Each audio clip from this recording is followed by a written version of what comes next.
What's up everyone, this is Derek here, and in this video I'm going to be showing you how to hopefully fix the issues you're having with your L1R1 contact triggers. So you know from my comparison video between these L1R1 contact triggers where you actually just tap here on this conductive pad which has continuity to a conductive pad on the screen. So basically when you tap on this electrically, the screen, it's supposed to imitate you actually pushing there. And these are super sensitive, so as soon as you touch either one of these pieces of copper, the pad will actuate and you'll fire or jump or do whatever you program buttons to do. You know that if you watch that video, you know that I prefer these guys, these mechanical L1R1 triggers where you can actually rest your finger on them, and then when you press down, they actually push down on the screen with a little conductive circle here. So I had a very unfavorable opinion of these right away because they seem to always glitch after a couple minutes. So they would work fine for the first few minutes, and then they would kind of get stuck down and they would start firing randomly, and it was just awful.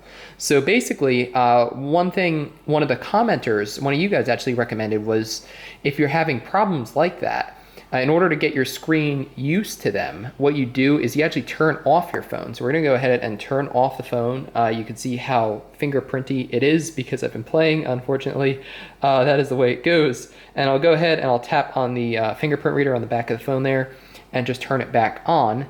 And we'll see if we can first get in the correct orientation, and then we'll go over to training mode and we'll see if we can get these to glitch or not, because I haven't been able to. I've actually played a couple games since then in arcade mode and they've worked really well. So I'm super impressed that that actually works, and we'll see if it continues to work. So I think we'll just go ahead here, and obviously this is a little tricky because I'm doing it over a over the tripod. Now I do not prefer, even if these work perfectly, I still do not prefer them over the contact trigger or the mechanical ones, just because with the mechanical triggers, it's so nice that you can actually rest your finger on them. Here, as soon as you tap, you can see they are going to go off. So, but it's a different feel definitely. So we'll see here. We'll just put some shots down here. We'll see if we can go down range. We'll see how accurate they are. But I'm glad that they're actually working as they appear to, as they're supposed to. We'll go ahead here. We'll see if we can just spray this target. Auto. Get that bullet spread. That is crazy.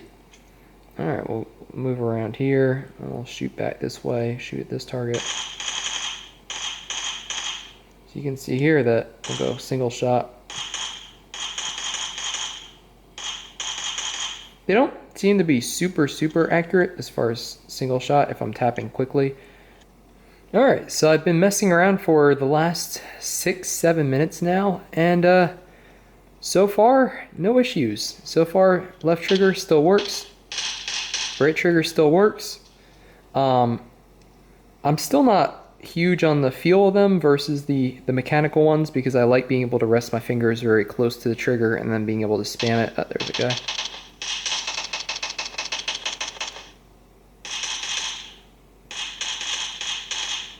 Take some shots in the general direction, but you can see the triggers are working well.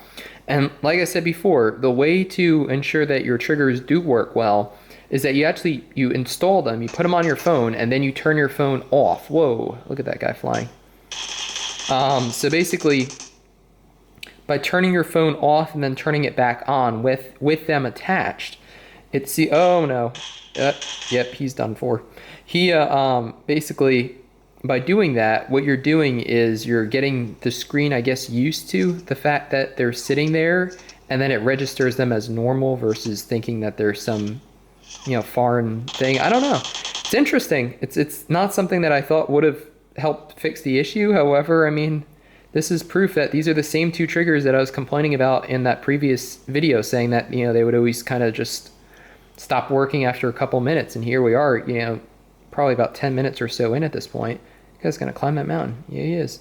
About 10 minutes in or so, and no malfunctions. So, and like I said, I have played a couple arcade mode games, including Sniper only, and I didn't have any problems then either. So pretty impressed, honestly. Pretty impressed with the triggers. Like I said, I still like the mechanical ones better. I do not think these are worth $15. If you can get them for $2, $3, they might be worth trying out though if you enjoy that sort of feel where you can just tap them and you can see it's immediate. As soon as my skin contacts that trigger, it's firing. So, you know, it's interesting. It's a very, like I said, it's a very different experience than the L1R1 mechanical triggers, and maybe it's for some people. So yeah, hopefully this video helps you out. Hopefully if you were having this problem, then potentially turning off your phone, turning it back on with the triggers attached could be a solution, and an easy one at that. So don't think that your triggers are necessarily just defective, because there might be a really easy solution. So if this video helped you out, definitely give it a thumbs up to help the channel grow, and consider subscribing if you haven't already for tons more PUBG mobile content. My name's Derek G, and I hope to see you on the battlefield soon, or in the Discord server, which I'll also leave a link to down below.